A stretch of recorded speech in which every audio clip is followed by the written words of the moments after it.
It's a very funny story because when I was a little, my parents, they had pretty close friends from Netherlands. And this was the first question they asked, why you're calling your child Asia? And they said, like, it's not Asia, it's Asia. And in Polish name, it is just a shortcut from Joanna. It's pretty weird, but everyone around the world is like, what? Why are you Asia? Like, what? But it's just a name.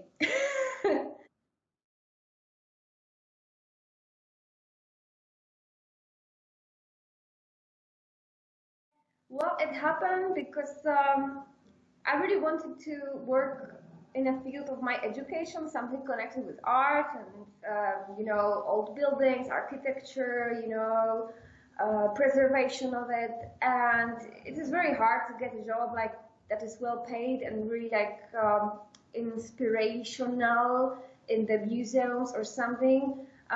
Usually, it's really low paid or not interesting or something. And I had to switch the jobs, and suddenly I saw that there was quite a nice advertisement in the company where my boyfriend was working at the time in the Warhorse, and that they were looking for people to prepare the concept art. And I thought, oh, that's so awesome. And he said, like, yeah, but there's something else, maybe much more for you, because it's like, and he's like, researches? And I was like, what's a researches? It's not a name, like something really made up. But actually, when I read all these requirements, it really suited me, because it was mentioned that the Warhorse needs somebody to make historical researches, to use, other languages to get through archives, like read the Latin, German, dig in the old documents, and support guys that wants to reconstruct the history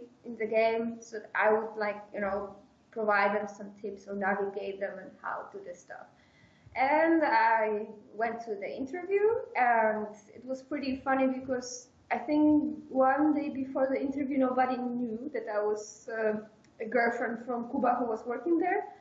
And I was pretty stressed how it will go. But since the first moment, it went pretty smoothly. We went along in many common subjects, and it looked like it can be okay. And after a couple of weeks, I received an email that they really want to work with me. Just they don't know right now about the financing because it was still before the Kickstarter, and they wrote to me that, yeah, if Kickstarter goes well, then you can work with us. So I was like, supporting them firstly just voluntarily, and after all, when the Kickstarter really went successfully, I joined the team like officially working with Warhorse. But this is also the story of Warhorse Studios. So the Kickstarter thing was really sink or swim. We did the Kickstarter in 2014 as a kind of business case proof for the investor we found back then. Mm-hmm. And if the Kickstarter would fail, there would be we would not be talking to each other today. So this was really sink or swim. And before Kickstarter, we were around about 15, 20 people who prepared the presentation, the Kickstarter project. And after that, we hired many people, me, for example, Asha on full contract and so on. And this was also the day when we started the development of Kingdom Come, like really pretty much the full steam ahead. Was February 2014. The boost that gave us the financial background and just the answer, that the people are really interested in this kind of game. Without that, nothing of that would happen. Mm.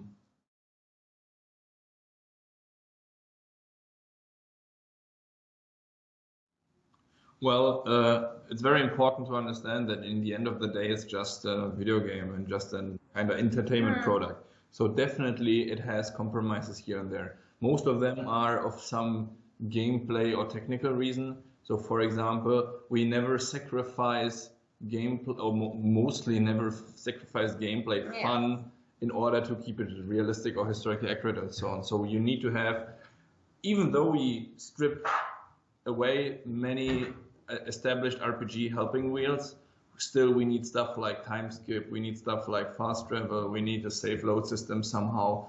But even though we have those gameplay elements, we try to, well, somehow make them fit into this world. So the fast travel, for example, is not teleporting, but you can slowly see how your figurine is walking across the map, and then some people can, like, there can be wayfarers or bandits attacking you or so on, so they can pull you out of the fast travel. So it's not like a teleport. Yeah, it's not a teleport. So yeah, we surely realism is a very important pillar of the game. Historical accuracy somehow as well. That's what Asha Johanna is mainly responsible for. And then definitely the most important thing is the storytelling and the overall fun in the game. So I think you can still say that Kingdom Come Deliverance might be the closest you can get in the early 15th century. That the atmosphere and the story and the overall setting is extremely important for us. But we did not try to make a medieval simulator of any kind. It's just a video game. It must be fun.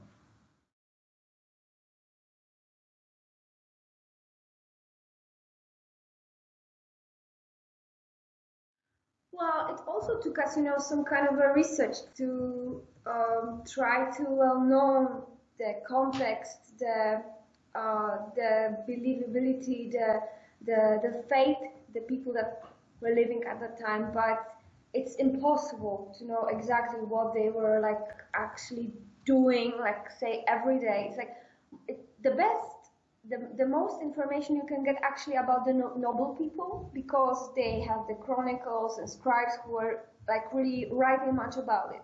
But about the local life of the common people, we have like just the songs or just some legends and just really little source. So to somehow study the paintings, study the illumination, study the texts maybe, but definitely we didn't have any letters, because nobody, the majority couldn't write or read, and many of them, the things were much more inspired by religion, which means that they were idolized, like they weren't the same quality resourceful for us as for example letters and documents we have about the novel. So we just made some kind of a decision. We were in touch with anthropologists and people who study the culture, and they were trying to give us a feedback like what's mostly probable and of course most entertaining for our life in the game. So we just make some choices, and yeah. Yeah, and you can see a picture of that in the video game, definitely. So if you're following the main quest of Kingdom Come is mainly orienting on the historical kind of things that happen. So it's connected to different lords and castles where siege and so on. And if you follow the main story, you are pretty much pushing the historical events forward. So you cannot change history, but throughout going to the main quest, you are going through those historical events in this specific area and time.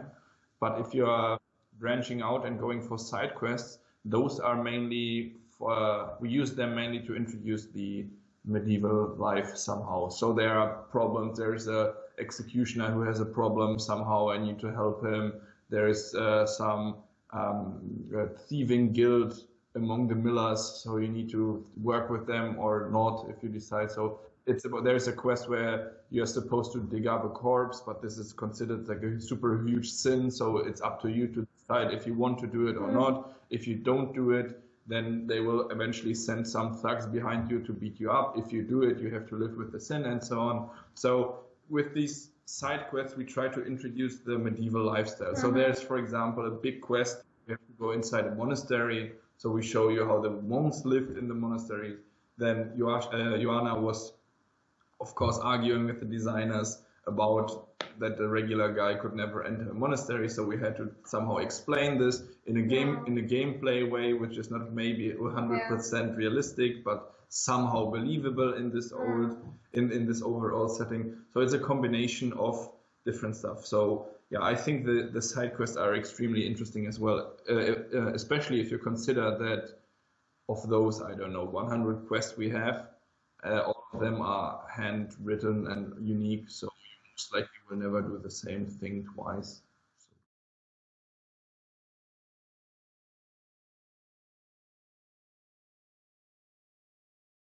Yes. No. Ha! He needs to learn it. And that's also the magic of our game, that many of the things you consider right now as being just like for every protagonist in the game as, you know, like since the beginning done, like equipped. Here you have to learn everything. Yeah. And also this like learning all the skills, even like, you know, considering society, so living the society, like making bonds, making some stuff, crafting, it's everything he needs to learn. So you feel like you make a progress, that you are really feeling this kind of a world even much more. So yeah, reading is a skill. So you need to, for example, in the monastery, the monks will teach you, but the books are then pretty powerful because you can find skill books and so on, which will teach you something, but you need to be able to read first. But then there's a compromise again. If you're going to do the alchemy, you can read the alchemy recipe book, kind of. So it's so at least so we don't want to lock away the alchemy if you don't. It's a little bit giving and taking.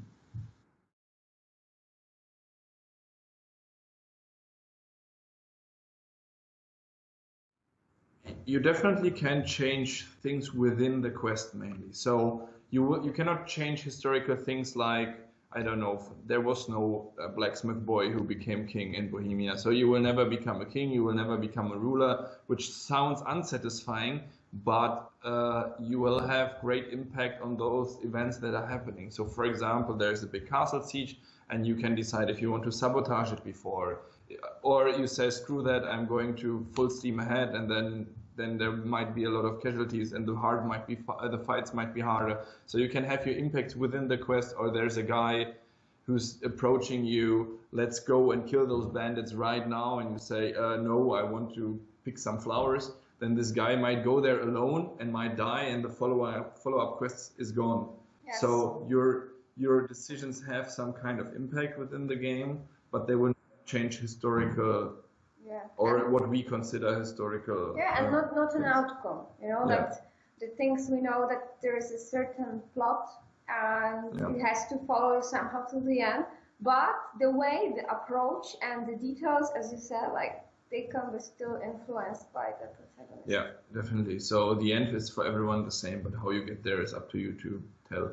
Yes. And that's actually, I strongly believe that if two people are playing the game, two friends, that neither of them will have this, or both will have a different story to tell in the end. Kind of a different approach at least. Because there are big skirmishes, for example, which can be completely avoided if you use your speech skill at a certain point.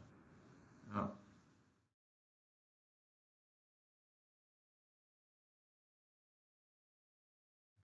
Well, it depends.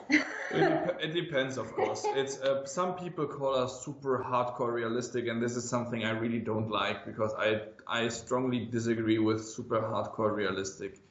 Yes, realism is a part that motivates us a lot in development, and it definitely is a tool we use when we are talking about quests and features and so on, but it should not limit the player.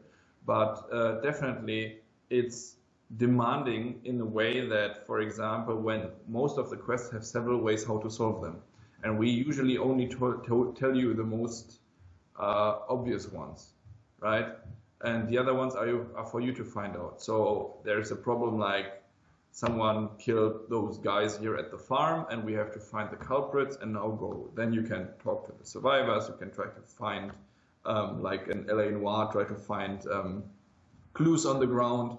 You eventually find the bandits, you can just listen to them and wait until they go, or you can try to go full steam ahead, or you can go back and call the guards, and then they will eventually help you, and so on and so on. So we don't tell you these possibilities. You need to kind of use your own RPG brain for that. But on the other hand, emphasizes the role-playing aspect in the game. Yeah, but on the other hand, when you see the user interface, you can always follow, like what kind of skills are you developing, and you can see that I'm better at the speech, so I can, with this guy, I can use my diplomacy, yeah, or persuasion. But if you feel really up to fight, you can fight your way through, right? And so each kind of a player can find something for him. And of course, that doesn't mean that he will never be like the diplomat will never ever like use his fists. He always can, change the way his, gameplay profile a bit. But it's even I think I would say more fun that you can actually, try the game in different ways and, try what suits you best and what give you the best results.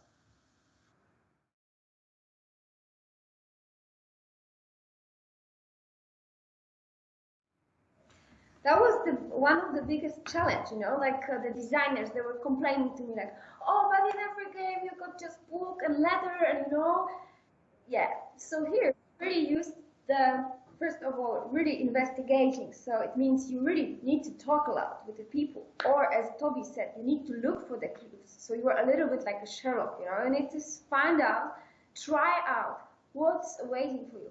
And even if that fails, something will definitely give you the hint from the user interface, because you will see some kind of tips coming, hints, or you'll have a codex or help where you can get some kind of an information that will help you with the gameplay or with the dealing with the quests. So yeah, so it's all about the dialogue. So the main quest, the main motivation for the player to play the game is most likely, I think, following or pushing the story, the quests, because in those you will learn a lot about the history, about the environment of the different people. That's due to the fact that we all handwritten them. So it's not, of course there are some fetch quests here and there because somehow you have to go on a hunt or something, but most of them are really pushing somehow the lore of the game. So you are learning most of the lore by fulfilling the quests because they are all meaningful somehow. But once you're able to read, then of course you have many skill books and these kind of stuff which you can later then. But it's all about the dialogue. Yeah. So when you come to a new city and see, I don't know, for example, talk to the innkeeper, he will tell you who has some problems. Then you go to this dude and he says, yeah, well, listen, here in Ratai we do a lot of XYZ. And yeah, so, but even like, you got some random people on the street and you can just, ask them because they can give you gossip, but maybe they can give you, some hint. Yeah. And it's like real life, like if you can't get all the stuff on the plate, you need to somehow dig in for it.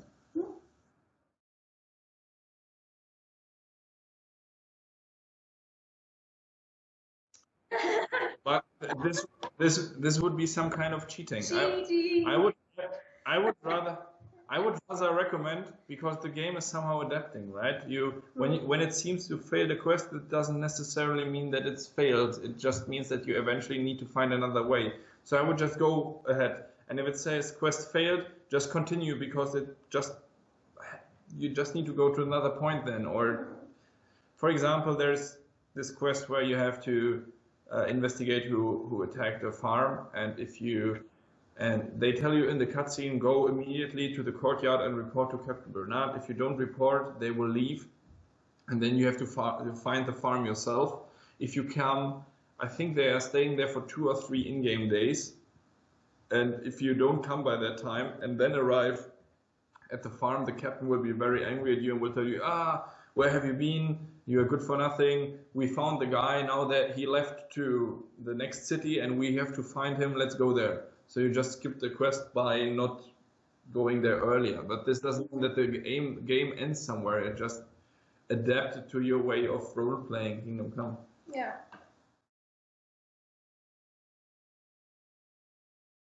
And that's definitely also important, that we never do history in your face. So if you're just not interested in history at all, then it's just a side note. Yeah. Yeah. You don't have to the game doesn't force you to be interested in history at Yeah. all. It's just for those who are actually asking themselves, Yeah. who are those Yes. humans? Then there's a codex entry about humans, where they come Yeah, from. or just some, you know, interesting facts, Yeah. just inspire you.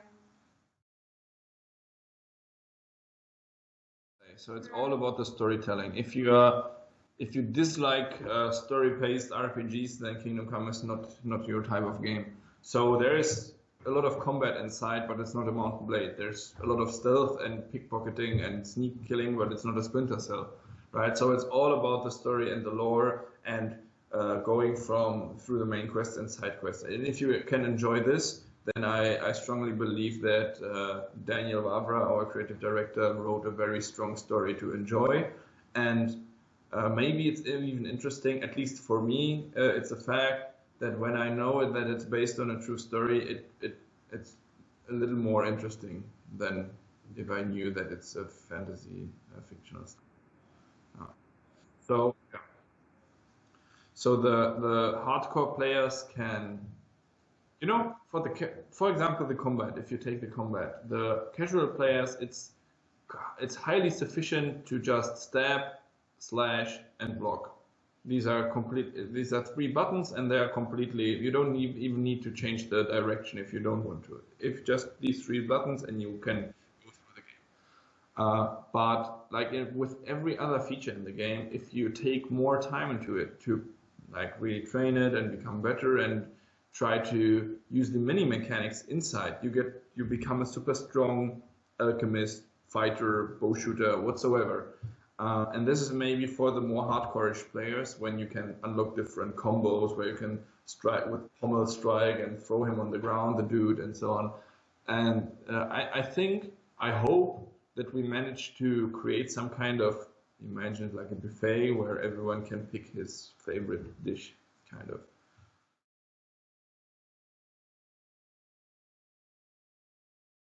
Yeah, but you have to learn to read. Yeah.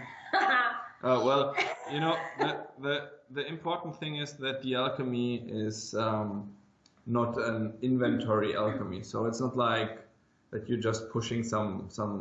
You open your inventory, then you combine some stuff, and then you magically have a potion. In Kingdom Come, you need to go to a laboratory, and then you open the recipe book. Then you have the recipe, and then you're mixing the stuff according to the recipe.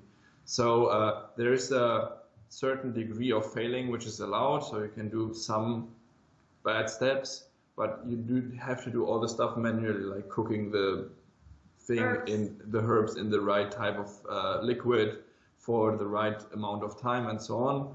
But you have to collect even the herbs and everything on your own, and then read how to add them and what kind of, you know, following the steps is pretty important because this helps you to avoiding any fails. Yes. And you know, if you do it wrong, then it won't work, and you'll have to start again. Yes, and of course, it's in only the beginnings are a little bit harder. When you level it up, you can unlock perks, and they allow you to auto cook them. But on the beginnings, you have to do it manually. Yeah, so the RPG system in general, works like that, like Oblivion, kind of. You're doing the stuff. You're learning by doing, so the more you use the bow, the better you get at bow shooting. Same with, and it then allows you to unlock perks, and those will heavily like make it easier for you. So, for example, the auto cook thing, and definitely the potions will not insta heal you. So that's again some kind of gameplay compromise. Potions are necessary for an RPG, of course. But they're not realistic, of course. So what we did is you drink a potion, it will over time heal you. It's a small time, depends on what kind of potions it is. Not in the mid-combat drink a potion, be full health again. Yeah. So you need to hide somewhere and drink it slowly and then taste it. Chew it.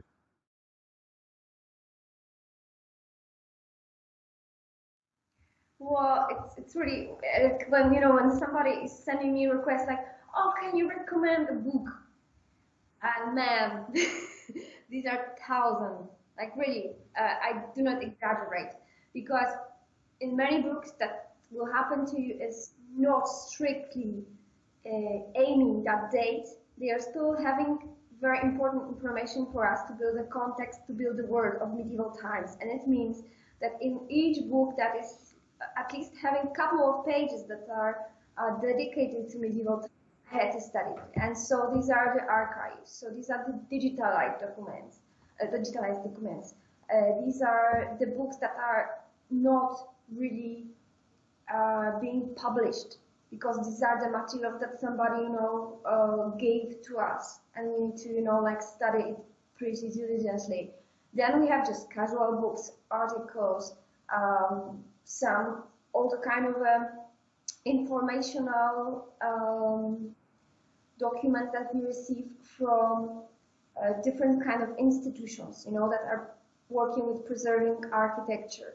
And of course, talking with the people that are taking care, like, site manager that is taking care of a castle. He's always, telling us some kind of an interesting information that is not yet, even written or published. Then so like other specialists, and even people who, like right now, there is a guy that actually bought the castle we have in our game, Rataya, and in real life. Yeah, in real life, and he didn't bought it. I think he rented it.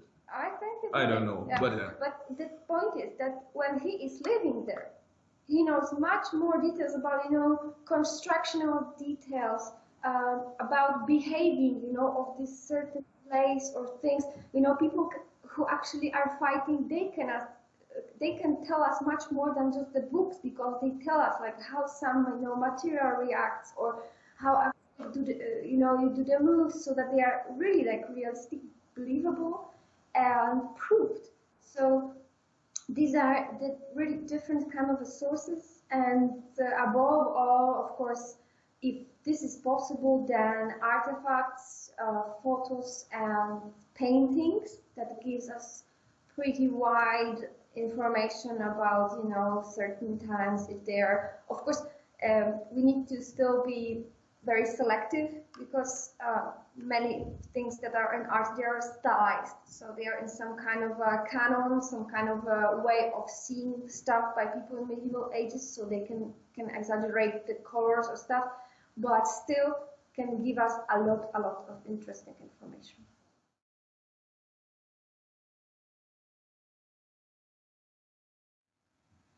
Which little fact you mean?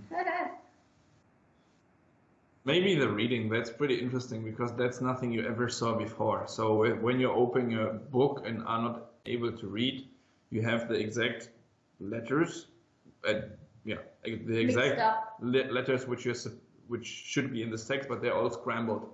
So the more you are able to read, the clearer the text will get. Yeah. So at some point you can already guess what's written there.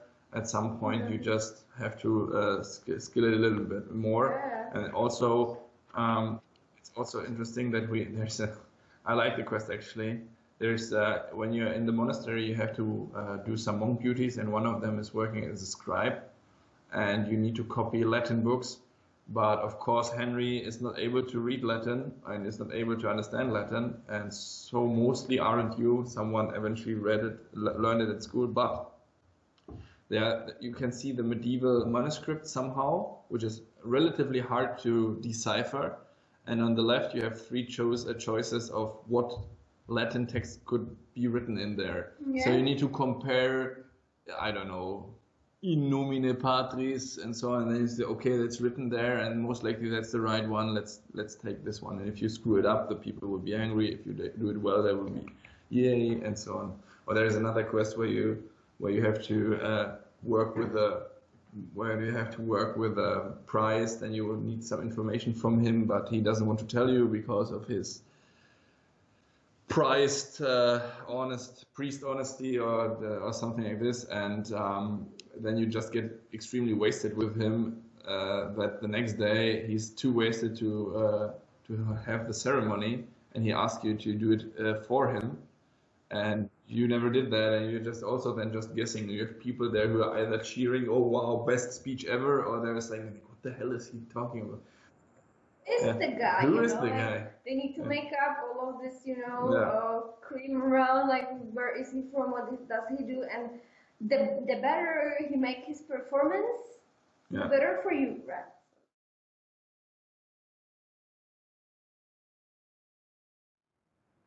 But I would, before Joanna is saying something, I would say we have to ask Jacob, because I strongly believe that Joanna is the dominant character here. Oh, and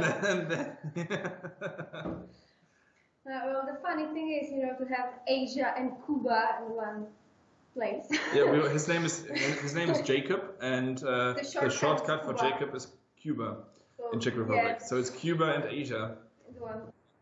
But when I was actually applying for this job, I was really like, oh, I don't know if I want it, to be at one job. And they said to me, oh, but you'll be sitting separately, And we were actually, since that time, so right now, 4 years and something, we are sitting almost next to each other. So, yeah, but the thing is that when we met with my boyfriend, we actually started with working on together with some projects. And then later on, we were living together in a quite small space since very, very beginning. And when Kuba was, in the beginning of his career, he was working from home. So I kind of got used to this kind of a very close relationship, because I was mostly the one that was, going somewhere and coming back, and he was just all the time there. So right now it's just like, for me, pretty okay, because we really don't have so much time to speak together at work, even though we sit really next to each other, but really with totally different, tasks and things to do.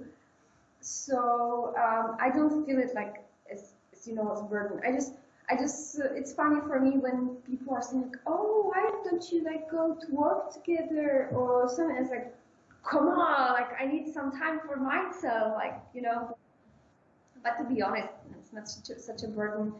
Just the thing about speaking about work, it's difficult, because we still sometimes live with the work when we are at home, and but we learned to stop each other, like, oh, okay, enough of the work. So but usually I don't feel it like. I really was much more afraid than it came in reality.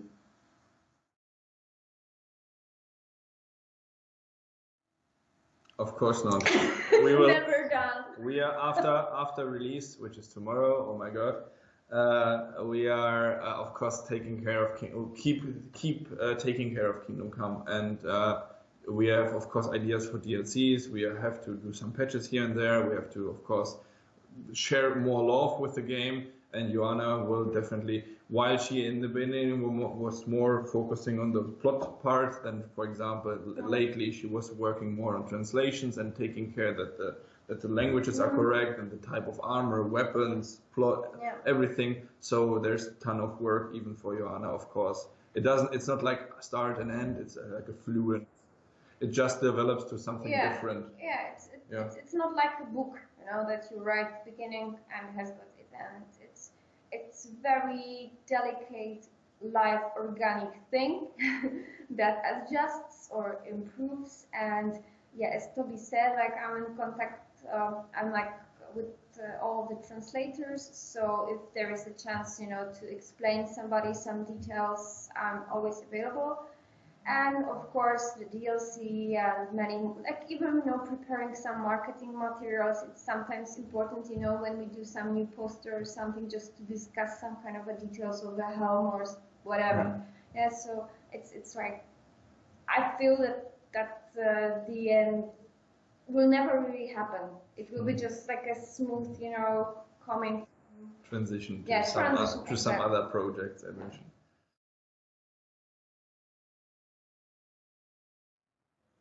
Thank you. Thank you very much. It was a blast. Nice